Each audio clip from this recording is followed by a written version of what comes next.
তোমার কৃষ্ণ হলে যাতে তোমার কৃষ্ণ ভোলে, তোমার কৃষ্ণ ভোলে কৃষ্ণ ভুললে চরণ পা, যাতে তোমার কৃষ্ণ ভোলে, কৃষ্ণ ভুললে চরণ পাবি যাতে তোমার কৃষ্ণ ভোলে, কৃষ্ণ ভুললেই চরণ পাবি, যাতে তোমার কৃষ্ণ ভোলে। কৃষ্ণ ভুললে চরণ পাবি যাতে তোমার কৃষ্ণ ভোলে।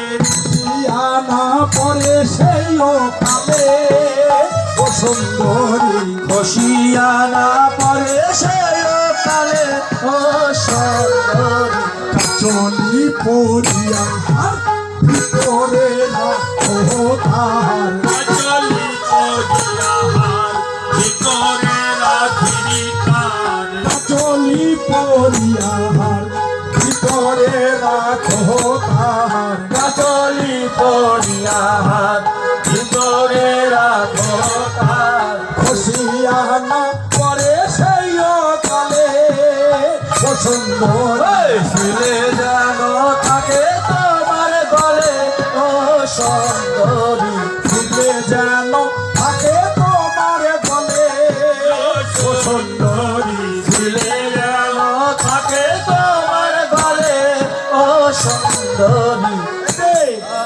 যদি জোরে পথে চলো তখন কি হবে? খসে পড়ে যাবে।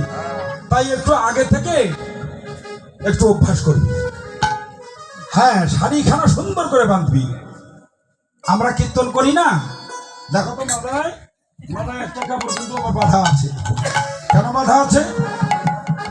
হ্যাঁ, আমরা কত নৃত্য করছি, আর এই টাইমে যদি কাপড় যদি ঝামেলা করে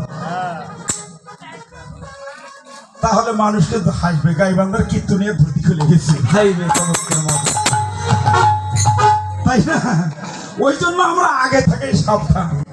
ও রাধে, তাই সুন্দর করে সেজে গুজে বসবি, যেন কোনো সমস্যা যেন না হয়। আর কাচলি ভালো করে খিসবে। হ্যাঁ, কাচলি সুন্দর করে, কাচলি মানে কাপড় সুন্দর করে তুমি বাঁধিয়ে নেবে, যাতে ওই সময় যখন বংশী বাঁধবে, আপনারা হয়তো বুঝতে পারছেন না, কেননা তৎকালীন সময় যখন ভগবান আস্তে বংশীধ্বনি করেছিল, সেখানে লিপিবদ্ধ করা হয়েছে পশ্চিম দিক থেকে ধেনুবর্ষ নবলক্ষ ধেনু তারা পূর্ব দিকে ধাপিত হয়েছিল, আর যতক্ষণ বংশী বাজছিল ততক্ষণ ওই পাথরের পাহাড়গুলো গদগদ হয়ে গিয়েছিল। সে সময় কত কত ছোট্ট শিশুরা তারা মারা যেত। কেন? সাগর শুকিয়ে যাচ্ছিল, মায়েদের স্তনে দুগ্ধ ছিল না। তাহলে কি বাঁশি বাজানো হয়েছিল সে সময়। কিন্তু যখন ধেনুবর্ষ ছুটছিল, তাদের পদচিহ্ন রয়েছে পাহাড়ে, কিন্তু যাওয়ার পদচিহ্ন আছে, কিন্তু ফিরে আসার পদচিহ্ন নেই। কেন?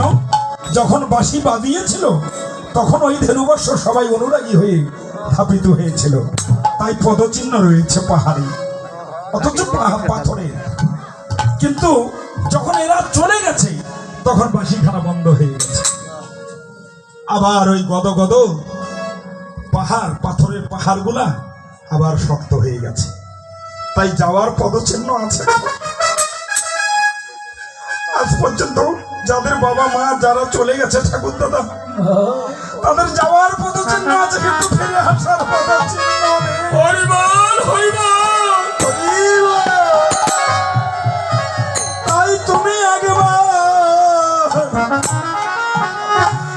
একবারে নিজ গুণে কৃপা করো, আমি যেন আমার ওই পূর্বপুরুষের মতো তোমার ওই পথ অবলম্বন করে আমি যেন একা একা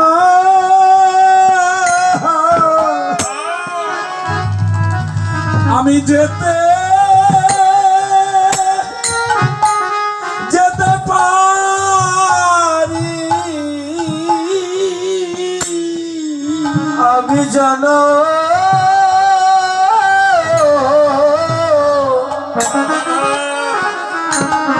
যেন একা একা